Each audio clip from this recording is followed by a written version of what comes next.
भगवान की कथा का आयोजन, फिर उसके बाद ठाकुर जी यदि चाहेंगे तो बने। कहने का अभिप्राय है तो सांसारिक, है तो पुरुषार्थ, है तो पद, किंतु उन्होंने इस भाव से संकल्प लिया कि हम सुनेंगे। और उन्होंने जिस दिन वो बने उसी दिन उन्होंने कहा महाराज मार्च की कथा हमारे यहाँ बुक कर लो।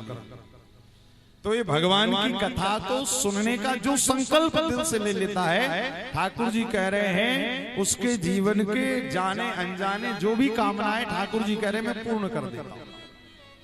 तो भैया भगवान की कथा को सुनने के एक नहीं बहुत फायदे हैं। और एक और सबसे बड़ा फायदा आपको हम बताएं, सभी लोग ध्यान से सुनिएगा। क्या फायदा?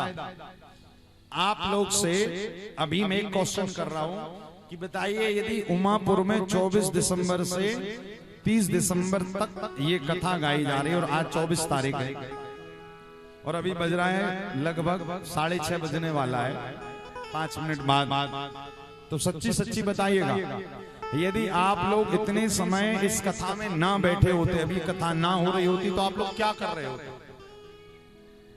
क्या कर रहे होते? कुछ भी कर रहे होते। कोई भोजन बना रहा होता, कोई अब गांव का परिवेश है तो कोई गायों को चरने डाल रहा होता, कई माताएं भोजन का, कई तो सो गए होते क्योंकि ठंडी ज्यादा है। अच्छा, कई लोग कह रहे महाराज कुछ नहीं कर रहे होते तो मोबाइल जिंदाबाद। मोबाइल तो पक्का चला रहे होते कि नहीं चला रहे होते? बोले जब किसी पे कोई काम नहीं होता तो मोबाइल, तो बोले कुछ नहीं कर रहे हो तो मोबाइल तो चला ही रहे होते। अच्छा, ये भी है कि मोबाइल चला रहे होते, मोबाइल में कथा नहीं सुन रहे तो कुछ और ही देख रहे होते, फेसबुक चला रहे होते, इंस्टाग्राम चला रहे, या जो भी सोशल मीडिया के प्लेटफॉर्म है वहां पर होते। किंतु कितनी बड़ी ठाकुर जी की कृपा है कि 24 से 30 दिसंबर कथा का आयोजन हुआ और आपको भगवान ने अपने पास में बिठा कर रखा है। तो कथा को सुनने का सबसे बड़ा फायदा है कि ये कथा जाने अनजाने हमसे पाप कराने से बचा देती है। अच्छा, एक और बात, कथा नहीं सुन रहे होते, हो सकता किसी से झगड़ा ही कर रहे होते, झगड़ा कर रहे होते, मोबाइल में झगड़ा कर रहे होते या रुपयों पैसों पे झगड़ा, कुछ तो कर रहे होते, किंतु ये पक्की बात है कि भगवान का नाम नहीं ले रहे होते।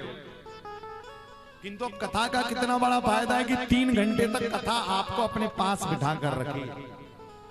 इसी कारण भैया कथा का सबसे बड़ा फायदा है कि कथा व्यक्ति को जाने अनजाने पाप करने से बचा देती है, सबसे बड़ा फायदा है। इसी कारण आइए, सुनिए, बैठिए और एक एक कथा को अपने जीवन में आत्मसात करिए। पिता पत्रे विनाशाय श्री कृष्णाय वयं नुमः, श्री कृष्णाय वयं नुमः। व्यास जी ने इस श्लोक के माध्यम से भगवान का स्वरूप बताया, भगवान का स्वभाव बताया और श्रीमद् भागवत के 2 श्लोक में बड़ी सुंदर चर्चा आई कि यम प्रव्रजन्तमनुपेतमपेत कृत्यम द्वैपायनो विरह कातरया जुहाव, पुत्रेति तन्मयतया तर्वोऽभिनेन्दु तम सर्वभूत हृदयं मुनिमानतोऽस्मि। यम प्रव्रजन्तमनुपेतमपेत कृत्यम। श्रीमद् भागवत के 2 श्लोक में श्रीमद् भागवत के मुख्य वक्ता श्री सुखदेव गुरुदेव के जन्म की चर्चा है। देखिए, आप उमापुर वाले हैं, हम सब सनातनी हैं और हम सब सनातनियों को अपने ग्रंथ की पूर्ण जानकारी होना बहुत जरूरी है। आज वर्तमान युग में एक सनातन का दौर चला है, किंतु मैं उस व्यक्ति को सच्चा सनातनी मानता हूं जिस सनातनी को अपने धर्म शास्त्र के बारे में संपूर्ण ज्ञान। केवल हम सनातनी तब नहीं कहलाएंगे जब हाथ में हम जय श्री राम का झंडा लेकर और जय श्री राम के नारे लगाकर कहेंगे कि हम सनातनी। नहीं, हम तब सच्चे सनातनी बनेंगे जब हमको अपने धर्म शास्त्रों के बारे में पूर्ण ज्ञान प्राप्त होगा। यदि आज हम आप यहाँ बैठे, कितने सारे लोग, कोई छोटे छोटे 15-20 साल के बच्चे ही होंगे, यदि उनसे क्वेश्चन पूछ लिया जाए कि बताओ श्रीमद् भागवत के सबसे प्रथम वक्ता कौन है, तो शायद बता नहीं पाएगा। यदि ये पूछ लिया जाए कि श्रीमद् भगवत गीता और श्रीमद् भागवत जी में क्या अंतर है तो नहीं बता पाए।